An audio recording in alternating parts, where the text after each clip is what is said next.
मुख्यमंत्री मनोहर लाल जी के नेतृत्व में एक ये सिलसिला शुरू हुआ था कि जितने भी हमारे आदर्श महापुरुष हैं, संत भगत थे, उनकी जयंतियां सरकारी स्तर पे मने, ये कार्यक्रम तय हुआ था। और लगभग सभी सामाजिक वर्गों ने अलग अलग समय पर अलग अलग महान पुरुषों की, महान आत्माओं की जयंतियां सरकार की अगुवाई में मनाने का काम किया है।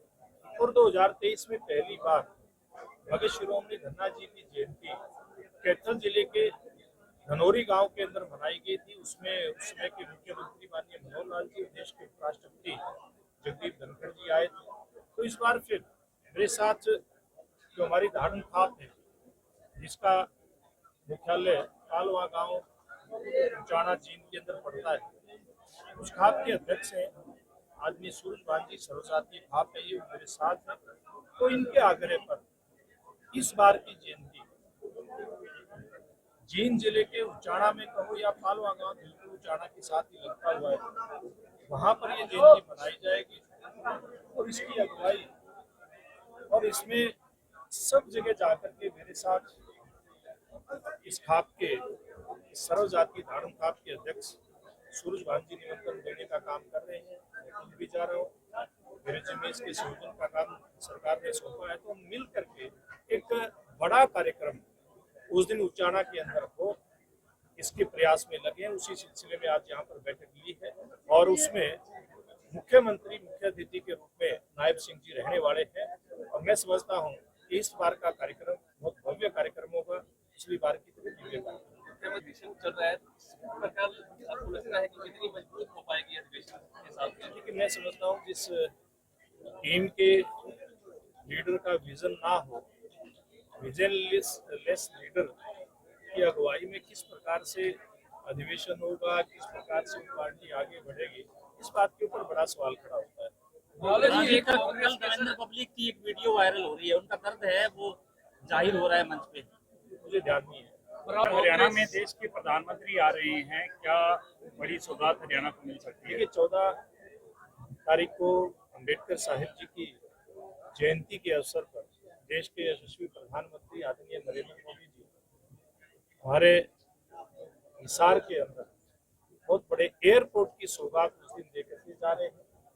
और ये पहला अवसर होगा कि चुनावी कार्यक्रमों का अगर छोड़ने देश के प्रधानमंत्री का एक प्रदेश के अंदर 2 कार्यक्रमों में जाना होगा, दूसरा कार्यक्रम यमुनानगर के अंदर थर्मल पावर प्लांट की आधारशिला रखना होगा।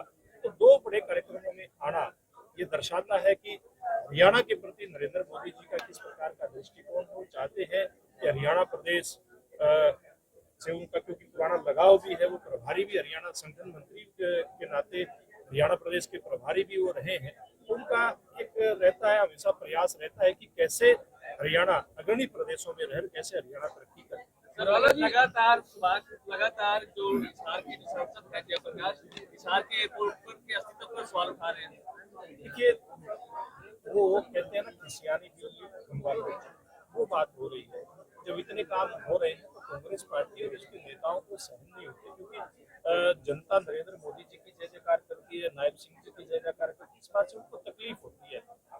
आज एयरपोर्ट वहां पर चालू हो रहा है, अयोध्या जी के लिए वहां से फ्लाइट शुरू हो रही है। तो मुझे लगता है सांसद महोदय को शायद इस बात से तकलीफ कि इस प्रकार से अच्छे काम क्यों रहे।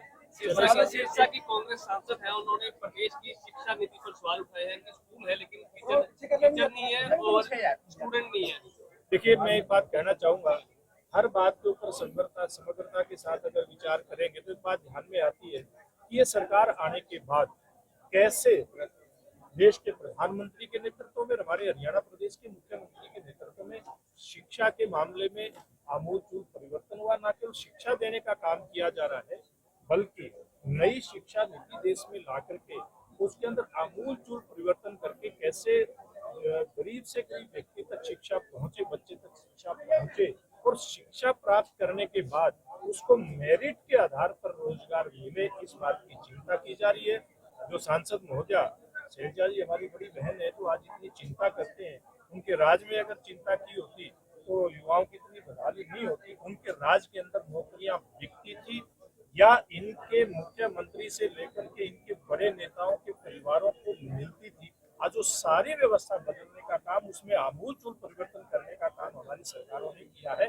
तो ऐसे लोगों को हमारी सरकार की नीतियों पर सवाल उठाने का कोई उनका बनता नहीं, तो उचित नहीं बनता।